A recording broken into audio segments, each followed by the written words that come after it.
Vamos a comenzar con esta primera parte de la práctica de electrocardiograma. Vamos a incluir estos puntos que vienen aquí, los aspectos históricos, qué es un electrocardiograma, fundamentos fisiológicos básicos, ¿verdad? Para comprender de lo que estamos hablando. Vamos a mencionar rápidamente cuáles son las principales ondas, segmentos e intervalos de un electrocardiograma normal y la utilidad que tiene el electrocardiograma a nivel clínico. Entonces vamos a comenzar. En el año de 1790, el anatomista italiano Luigi Galvani logró provocar contracciones musculares en las patas de una rana, de un sapo muerto, al conectarlas a un circuito eléctrico formado por alambres de zinc y de cobre. Entonces, como que ahí comenzó un poco, ¿verdad?, el estudio de la electricidad, digamos, que se genera en nuestro organismo. Posteriormente, en 1856, Rudolf von Kolliker y Heinrich Müller pudieron deducir que esa misma energía que ocasionaba la contracción de las patas del sapo también podría provocar la contracción del músculo cardíaco. Unos años después, en 1887, el fisiólogo británico Augustus Waller registró el primer electrocardiograma humano utilizando un electrómetro capilar, que a su vez fue desarrollado por un técnico, ¿verdad?, de laboratorio que se llamaba Thomas Boswell, quien lo había colocado en la piel de un paciente. Entonces, a partir de todos esos estudios, eh, un tiempo después, el fisiólogo holandés William Eindhoven mejoró esa técnica, ¿verdad?, del registro. Y entonces ya para 1901 se puede decir que inventó el primer electrocardiógrafo. ¿Cómo? Utilizando un galvanómetro de cuerda con hilos de plata que estaban unidos a electrodos en el paciente y colocados a través de un campo magnético que era creado por un imán. Entonces, con lo cual pudo registrar las oscilaciones eléctricas provocadas por las contracciones del corazón de un ser humano. Entonces, aquí vemos en esta imagen a Eindhoven, por eso se le conoce como el padre del electrocardiograma. Él nombró todas las partes, ¿verdad?, del electrocardiograma, tal y como las conocemos hoy, las ondas, las deflexiones, creó el triángulo de Eindhoven, creó la ley de Eindhoven y las derivaciones bipolares de las extremidades o derivaciones del plano frontal. Ya después hubo otras, ¿verdad?, que son las que, bueno, que vamos a revisar posteriormente. Como vemos aquí en estas dos flechas, al inicio Eindhoven llamó electrocardiograma, como vemos aquí en esta flecha de color marrón, con K, ¿verdad?, al registro que obtuvo al situar pues los electrodos en ambos brazos y en la pierna izquierda. Entonces, esta palabra, que es de origen alemán, después se españolizó como electrocardiograma, con C, por lo que normalmente en la literatura pues pueden aparecer ambas siglas, ¿verdad?, la original EKG o bien la españolizada SG respectivamente. Entonces, el hecho de que tanto en la literatura, en idioma español como en inglés, se utilicen las siglas EKG, ¿verdad?, originales, por un lado es para reconocer o recordar precisamente ese origen, ¿verdad?, alemán de la palabra, y por otro lado se debe a que a principios del siglo XX el idioma alemán era aún la lengua internacional de la medicina. Por eso los médicos americanos o estadounidenses que estudiaban esto, aún lo utilizaban pues para expresar este registro. Y entonces los médicos actuales pues lo siguen utilizando, digamos, como una herencia de sus antepasados de esa época. Y también cabe señalar que tanto las siglas EKG como las siglas SG pueden ser utilizadas, digamos, también para expresar otras palabras distintas, que se relacionan pero distintas. Por ejemplo, electrocardiogram significa pues electrocardiograma. Electrocardiography, que significa electrocardiografía, y se pueden abreviar igual. Por ejemplo, electrocardiograph, que significa electrocardiógrafo, o electrocardiographic, que significa electrocardiográfico. Entonces, como ven, pues los libros, los artículos pueden utilizarlas indistintamente en ocasiones. Ahora bien, ¿qué es un electrocardiograma? Bueno, pues su propio nombre nos puede orientar acerca de su significado, ¿verdad?, como vemos aquí. Entonces es un registro gráfico, ¿verdad? O sea, un grama, un registro gráfico de la actividad eléctrica electro, ¿verdad? Electro, actividad eléctrica, generada por las células del corazón, o sea, cardio. Entonces, así podemos integrar lo que es, ¿verdad? A partir de su nombre, las cuales se captan, pues, en la superficie corporal. Entonces, es un registro gráfico de la actividad eléctrica del corazón, o sea, de la forma en que se conducen sus impulsos. Este método de registro tiene una utilidad clínica, ¿verdad? Es una herramienta importante porque tiene una utilidad tanto clínica como utilidad diagnóstica dentro de la práctica médica, ¿ok? Ahora bien, debemos enfatizar que el electrocardiograma no es lo mismo o no representa como tal un potencial, ¿verdad?, de acción de una sola célula aislada, ya que si quisiéramos medir eso, tendríamos que colocar un microelectrodo dentro de la célula. No, el electrocardiograma lo que mide son las diferencias de potencial que se van generando en todo el músculo cardíaco y que se pueden captar en la superficie del cuerpo a través de la piel cuando colocamos electrodos. Entonces, por obvias razones, pues tampoco se trata de un registro de las contracciones cardíacas, ¿verdad? Como dijimos hace rato. Es decir, de los eventos mecánicos del corazón en su función de bomba, sino más bien de los fenómenos eléctricos que preceden a esas contracciones de esa función de bomba. Entonces, el electrocardiograma, pues es un registro extracelular que traduce la suma o el promedio de múltiples potenciales de acción que se están llevando a cabo en miles de células, ¿verdad? Del músculo cardíaco al mismo tiempo, a la vez, ¿ok? Y cuya amplitud del voltaje va variando y se va haciendo menor en el momento en que llega a la superficie del cuerpo, o sea, a la piel. Para registrar un electrocardiograma se utiliza un aparato que se llama electrocardiógrafo, el cual, pues básicamente consiste en un galvanómetro, ¿verdad? Esta imagen nos puede orientar. Un galvanómetro, o sea, un oscilógrafo, el cual puede detectar o determinar la intensidad y el sentido de una corriente eléctrica, ya que produce la rotación o la desviación de una aguja, como vemos aquí, ¿verdad? De estas agujas que son magnéticas, están magnetizadas por el efecto de dicha corriente eléctrica. Entonces, los propios galvanómetros, pues son transductores, ¿verdad? Son transductores electromecánicos. Y entonces también podemos considerar que el electrocardiógrafo funciona entonces como un voltímetro. ¿Para qué? Pues para medir las diferencias de potencial eléctrico que existen en dos puntos en un circuito, ya que como tal un voltímetro es un galvanómetro colocado en paralelo, ¿ok? Recuerden, a la diferencia de potencial que existe entre dos puntos de una corriente eléctrica, se le llama voltaje, como ya todos sabemos. Y se utiliza el voltio o el milivoltio en el caso de la actividad eléctrica del corazón, porque esta es muy pequeñita, se utiliza el voltio y se representa con la letra V o MV respectivamente, o sea, voltio o milivoltio. El voltaje nos traduce entonces la conducción de una corriente de un electrón a otro electrón. Entonces, los voltímetros originalmente eran pues galvanómetros, ¿sí? A eso me refiero. Entonces, el galvanómetro, como vemos aquí, funciona mediante la interacción entre el flujo de una corriente eléctrica y un campo magnético que está fijo y que se establece por uno o dos imanes, como vemos aquí. Estos cuadritos grises de aquí o este rojo y azul de acá son los imanes que generan un campo magnético. Entonces, como vemos en la imagen, estas líneas rojas rectas, ¿verdad?, representan la bobina, esta de aquí, representan la bobina móvil, que es la parte que conduce la corriente eléctrica que va llegando. Por ahí circula pues la corriente que se desea medir, ¿verdad? Estas flechitas rojas. Aquí si digamos la bobina, aquí se ve en color café. Entonces son los hilos, ¿verdad? O las cuerdas conductoras del electrocardiógrafo.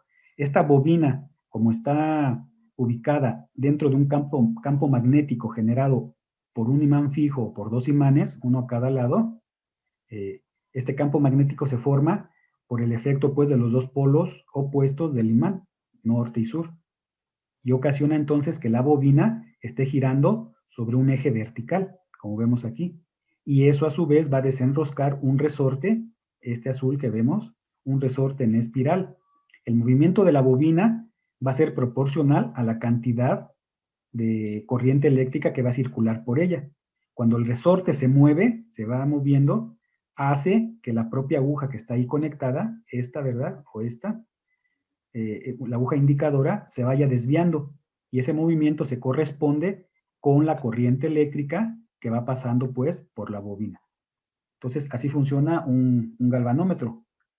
Entonces, de manera semejante, el electrocardiógrafo también contiene un hilo o una cuerda conductora para la electricidad, o sea, sería como la bobina, que está suspendida también verticalmente en medio de un campo magnético o electromagnético generado por los imanes, también contiene imanes. Y en este caso, dicho hilo conductor se prolonga, aquí no se nota, pero se prolonga en cada extremo, constituyendo los electrodos positivo y negativo. Entonces, cuando se está transmitiendo el impulso eléctrico del corazón, se van generando diferencias de potencial, es decir, una corriente eléctrica que fluye a través de los electrodos, que como tal, pues representan el eje de las derivaciones, y va pasando por el hilo o cuerda conductora del galvanómetro, ¿verdad? Como vimos. Esta corriente hace que la cuerda se desvíe, y como dicha cuerda está conectada con un sistema inscriptor, o sea que sería la aguja en este caso, como la aguja, esa desviación va ocasionando oscilaciones y son lo que constituyen las deflexiones del electrocardiograma. Entonces, de esta manera, los cambios que se producen en el voltaje y que representan las variaciones de la actividad eléctrica del corazón, pues se observan como deflexiones a partir de una línea que se va trazando, ya sea en un papel inscriptor, ¿verdad? O bien solamente se observan como imágenes en un monitor, por ejemplo. Aquí en esta diapositiva vemos entonces, así esquemáticamente, cuáles serían las principales partes que contiene un electrocardiógrafo. Entonces, como vemos ahí, tiene un amplificador, que es el que aumenta el potencial o el voltaje para poder observarlo, ¿verdad? De manera clara. También contiene un galvanómetro, que es lo que acabamos de explicar, que es el que mueve la aguja inscriptora, ¿verdad? Como ya vimos, cuando le llega la corriente eléctrica. Tiene un sistema de inscripción, que es el que imprime esa corriente eléctrica en forma de deflexiones. Y también tiene un sistema de calibración y de filtro para controlar la amplitud de ese voltaje de la onda y también para evitar la interferencia de otras corrientes eléctricas que pudieran afectar el aparato. Y aquí en esta otra diapositiva, pues podemos ver algunas de las partes, ¿verdad? De un electrocardiógrafo, de los que se utilizan. Contiene pues también un sistema de electrodos, o sea, de cables, como vemos aquí. Se conectan las perillas a nivel precordial o estas pequeñas pinzas en las extremidades con los cables que corresponden a cada uno de los electrodos, ¿ok? Para recoger la actividad eléctrica del corazón.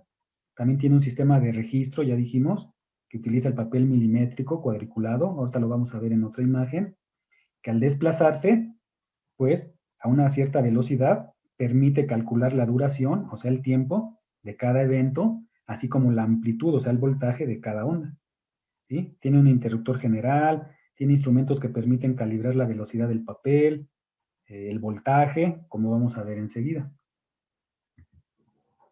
Entonces, una de estas piezas claves, ¿verdad? Como parte del funcionamiento para el registro de esa actividad eléctrica, pues es el papel, ¿verdad? El papel de registro, el cual está cuadriculado.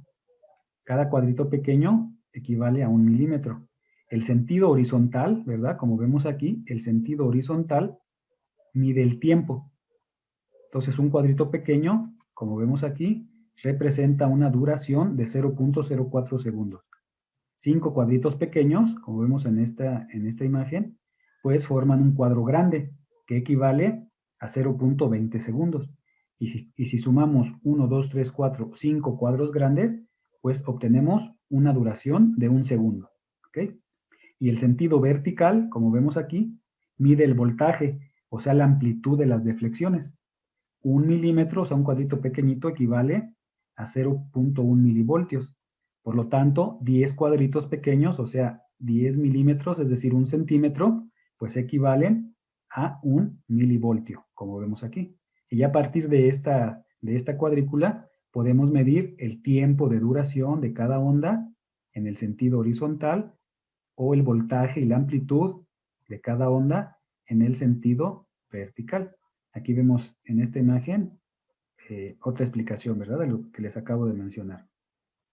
Bueno, vamos a a revisar enseguida algunos aspectos fisiológicos muy básicos, nada más para entender lo que estamos mencionando. Ya sabemos que la conducción o el impulso, ¿verdad?, que se origina aquí en el nodo sinusal, va a generar corrientes eléctricas muy pequeñas, las cuales las podemos conceptualizar como un dipolo, o sea, un par de cargas positivas y negativas, ¿verdad?, cuando se va despolarizando la célula. Y esas se van desplazando sobre la superficie celular, y entre ellas, pues existe una diferencia de potencial, que es exactamente lo que forma, pues, un campo eléctrico. O sea, toda diferencia de potencial determina una corriente eléctrica en un medio conductor. Entonces, estos dipolos, ¿verdad?, que se van formando aquí, los podemos representar también como vectores. Enseguida vemos otra imagen. Bueno, aquí se ven, ¿verdad?, los vectores, estas pequeñas flechas. Cuando un impulso cardíaco atraviesa el corazón, ¿verdad?, se va despolarizando, la corriente eléctrica también se propaga desde el corazón hacia los tejidos adyacentes, los tejidos que los rodean. Y aunque esta actividad eléctrica es de un escaso voltaje, una pequeña parte se puede propagar hacia la superficie del cuerpo, como ya lo mencionamos, hacia la piel, pues ya que nuestro organismo está constituido por agua, ¿verdad?, en un mayor porcentaje. Y ahí se encuentran muchos electrolitos, compuestos como el cloruro de sodio, por ejemplo, el líquido extracelular. Y estos son buenos conductores de la electricidad y son capaces de transportar las cargas eléctricas hacia todo el cuerpo. Entonces, si colocamos electrodos en alguna, como aquí vemos, ¿verdad?, electrodos en alguna parte de la piel, en lados opuestos al corazón, podemos captar la magnitud y la dirección de esta actividad eléctrica que se está generando en el corazón.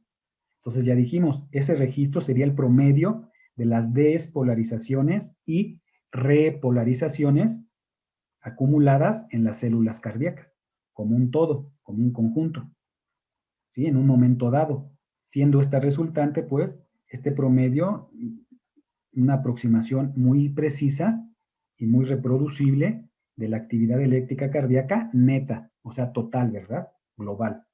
Entonces, otra vez, los potenciales de acción que se van generando en el miocardio generan un campo eléctrico que puede medirse a distancia colocando en la piel electrodos que son sensibles a los cambios de dicho campo.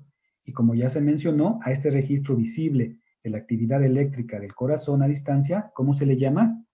Pues se le llama electrocardiograma. Como sabemos, cuando una célula está en reposo, es decir, que está polarizada, pues tiene cargas negativas dentro, ¿verdad?, y tiene cargas positivas por fuera en su superficie celular, como vemos aquí en esta imagen. En ese momento, pues no existe ninguna diferencia de potencial entre dos puntos extracelulares, ¿verdad?, como vemos aquí. Todo lo de afuera de la célula son puras cargas positivas. No hay ninguna diferencia de potencial, no hay ningún dipolo. Entonces, si colocáramos un electrodo por aquí o en cualquier lugar, pues ese electrodo de registro no va a captar actividad eléctrica. Y entonces, ¿qué es lo que se va a formar?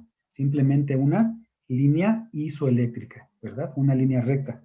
Es decir, no se han formado ningún dipolo, ningún vector. No hay actividad extracelular en este instante, ¿verdad? Y por eso se forma esta línea. Ahora bien, para comprender el significado de las deflexiones del electrocardiograma, ya sabemos que la activación de las fibras musculares podemos concebirlas como un dipolo, ¿verdad? Lo que les mencionaba hace ratito. Un dipolo, o sea, una diferencia menos más o más menos del potencial de acción que se está generando, ¿sí? Y también a su vez, este dipolo, para comprender mejor hacia dónde se dirige, cuál es su magnitud, etcétera, lo podemos representar a su vez como un vector, es decir, con una flecha, cuya magnitud, o sea, su tamaño, es proporcional a las variaciones del potencial que se están generando. Su dirección va a estar dada por la recta en la cual vamos a sustentarla, ¿verdad? O sea, los grados del eje de la derivación que vamos a ver después. Y a su vez también tiene un sentido esta flecha, que está indicado ya sea por la punta y también por su cola o por su extremo distal. Entonces, al sentido de este vector también se le denomina polaridad, ¿sí? Porque normalmente la punta de la flecha se dirige hacia lo positivo y la cola de la flecha señala hacia lo negativo. Entonces, cuando la célula se despolariza, como en este ejemplo que ya estamos viendo aquí, es decir, se invierten las cargas, y el exterior ahora se hace negativo, vean, y poco a poco se va y el interior se hace positivo. Entonces, poco a poco por fuera se va generando un dipolo de despolarización. Y ese dipolo, si lo representamos con el vector, vemos que la punta, lo que les decía, la punta de esta flecha, de este vector, ahora sí que se dirige o señala hacia las cargas positivas. Y con su cola señala hacia las cargas negativas que se van quedando, que se van formando poco a poco durante la despolarización. Entonces, en este momento que ya se está despolarizando el tejido miocárdico, ahora sí existe una diferencia de potencial entre dos puntos entre dos puntos extracelulares, como vemos aquí. Entonces, si colocamos electrodos en los dos extremos y en la parte central de la célula, en el extremo en el que se va alejando, en el que se va alejando el vector, se va a registrar una deflexión negativa. Y en el extremo en el cual se va acercando la punta del vector, se va a generar una deflexión positiva. Y el electrodo, si pusiéramos un electrodo en la parte del medio, un electrodo central, se va a generar una deflexión isodifásica, es decir, con una primera parte positiva cuando se acerca el vector y luego una parte, un segundo momento negativo cuando el vector ya pasó y únicamente ve la cola que señala a las cargas negativas. También es importante recordar que la repolarización, aquí no se ve, ¿verdad? Pero la repolarización inicia en el mismo sitio donde comenzó la despolarización. Y entonces el vector de repolarización, ahora, tomando esto como ejemplo, digamos, esta segunda flecha, ahora se va a dirigir en un sentido contrario al vector de despolarización. Entonces va a apuntar hacia las cargas positivas que se están recuperando, como aquí, ¿verdad? Que se están recuperando durante la repolarización en el espacio extracelular, y su cola pues va a ir dejando las cargas negativas. O sea, lo que ya se está repolarizando. Por eso es una deflexión negativa. Entonces, este concepto que acabamos de mencionar, pues es el concepto fundamental para entender los trazos del electrocardiograma. También es importante recordar que la activación de estos ventrículos, de los ventrículos del corazón, o sea, la transmisión del impulso eléctrico, siempre va de endocardio hacia epicardio, de la parte interna hacia la parte externa. Se van generando esos dipolos o esos miles de vectores, como vemos aquí en esta imagen. Primero se despolariza el endocardio y el impulso se va transmitiendo hacia el epicardio. Y bueno, también es muy importante recalcar que los eventos eléctricos del corazón van de la mano con los eventos mecánicos que se llevan a cabo durante el ciclo cardíaco. O sea, dado que la despolarización genera o inicia pues la contracción muscular del corazón y durante la repolarización como parte del potencial de acción, pues se presenta la relajación del miocardio. ¿Sí? Entonces los fenómenos eléctricos que se registran aquí como ondas en el electrocardiograma se asocian obviamente con los eventos mecánicos de la función de bomba cardíaca, que incluyen la contracción o sístole y la relajación, o sea, la diástole. Entonces no deben verse como funciones separadas. Sin embargo, también hay que señalar que los sucesos mecánicos del ciclo cardíaco están un poco retrasados con respecto a los eventos a los eventos eléctricos del corazón.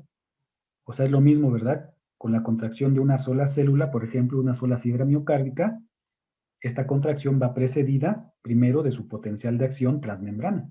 Y eso mismo sucede en el corazón a nivel global, ¿verdad? Entonces, el complejo QRS, como ya sabemos, corresponde a la sístole, ¿verdad? A la sístole ventricular. Y a su vez equivale a la fase cero del potencial de acción. Como tal, la contracción ventricular comienza justo después de la onda Q. Primero se forma la onda Q y un poco después comienza la sístole ventricular. Y persiste esta contracción hasta la onda T. ¿Vale? Por eso el punto J se corresponde con la contracción ventricular isovolumétrica y ya equivale a la fase 1 del potencial de acción. Aquí no vemos el potencial, pero sería la fase 1. La fase 2 ocasiona el segmento ST, que es este que vemos aquí, y corresponde con la etapa de eyección ventricular rápida. La fase 3 del potencial de acción ocasiona la onda T, como ustedes lo recordarán, y a su vez se corresponde con la etapa de eyección ventricular lenta, mientras que ya la fase 4 del potencial de acción equivale a la línea isoeléctrica, ¿verdad? A esta parte, a la línea isoeléctrica entre la onda T y la siguiente, ¿qué? La siguiente onda P. Y se corresponde pues ya con la diástole ventricular, ya que los ventrículos se repolarizan durante ¿qué? Pues durante la onda T a nivel eléctrico. Durante este periodo entre una onda T y una onda P, el corazón se encuentra eléctricamente silencioso. Por eso solo se registra una línea isoeléctrica. Obviamente, como parte de las ondas y deflexiones pues, del electrocardiograma, está la onda P. Aquí no la mencioné, pero la onda P pues, representa la despolarización de las aurículas.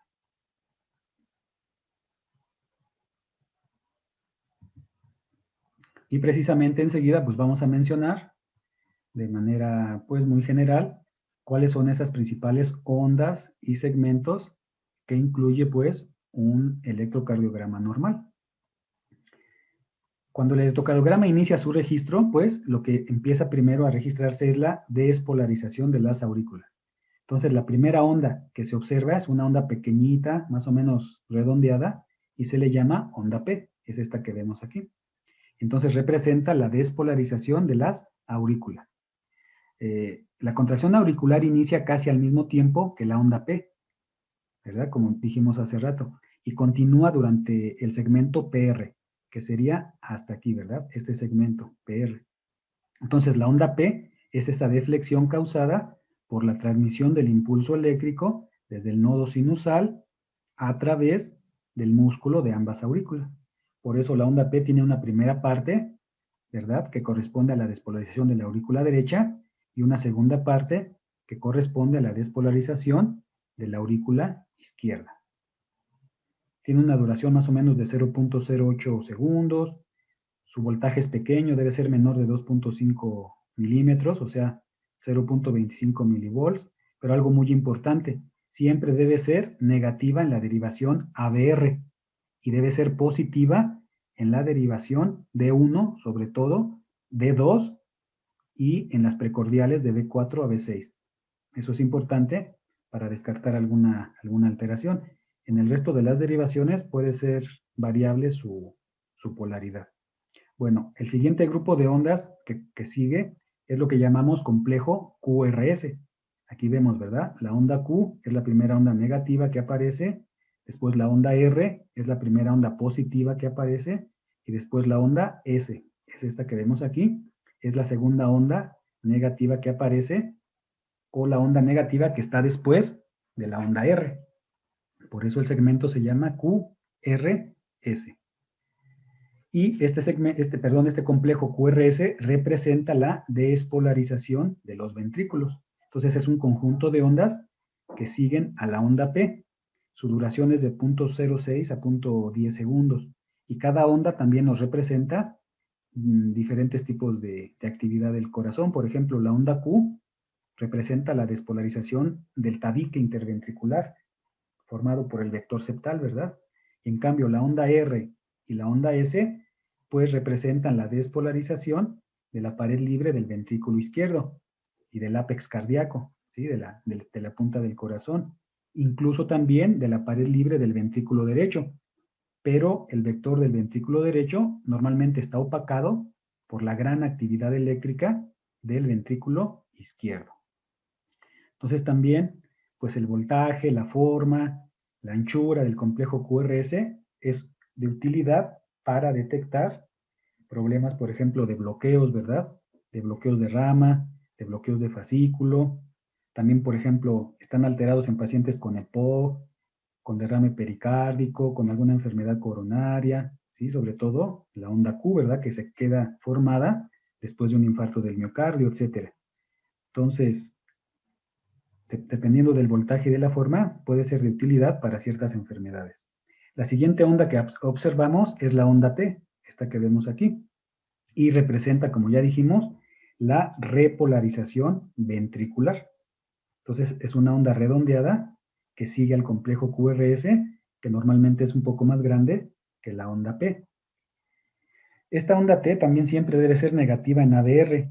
Eso es muy importante que no lo olviden. Y debe ser positiva en D1 y en D2. Y también en las últimas precordiales de D3 o de D4 a D6. ¿Ok? Y bueno, puede ser variable en las otras diferentes derivaciones. Incluso también varía dependiendo del sexo. Por ejemplo, en las mujeres puede ser negativa de D1 a D4 y no se sabe como tal cuál es la razón. También en los niños pequeños o en las personas de raza negra pueden ser las ondas T negativas en las primeras 4 derivaciones precordiales. Por ejemplo, en los ancianitos puede ser positiva en todas las precordiales y es normal. A veces en pacientes que tienen un evento vascular cerebral también puede haber ondas T acuminadas o negativas. Entonces todo eso nos puede ir dando datos acerca pues de algunas alteraciones. Y después de la onda T, a veces se puede apreciar una pequeña onda que se llama onda U. Es esta que vemos aquí. Es una pequeña onda un poquito redondeada después de la onda T que parece como una jorobita, ¿verdad? Es de un voltaje mucho menor que la onda T, pero normalmente tiene la misma polaridad siempre. Esta se puede apreciar en personas sanas, ¿verdad? De forma normal, sobre todo en las derivaciones B2 y B3 precordiales. Y pues puede hacerse también negativa en ciertas alteraciones, como cuando hay una cardiopatía isquémica aguda o cuando hay insuficiencia cardíaca. ¿Ok? Se supone que esta onda U se debe a la repolarización de los músculos papilares o algunos opinan de las fibras de Purkinje. Incluso hay muchos cardiólogos que consideran que la onda U es una onda T que tiene dos componentes y que se forma debido a la duración más prolongada del potencial de acción en algunas células miocárdicas ventriculares. Entonces digo, no en todos los pacientes aparece, pero cuando aparece, pues también puede ser normal, a menos que tuviera alguna alteración muy representativa. ¿Vale? Por ejemplo, si hay ondas U negativas, en las derivaciones precordiales, esto nos sugiere que puede haber una estenosis de la arteria descendente anterior, por ejemplo. Entonces también es útil para asociarlo clínicamente, ¿verdad? En algunos pacientes.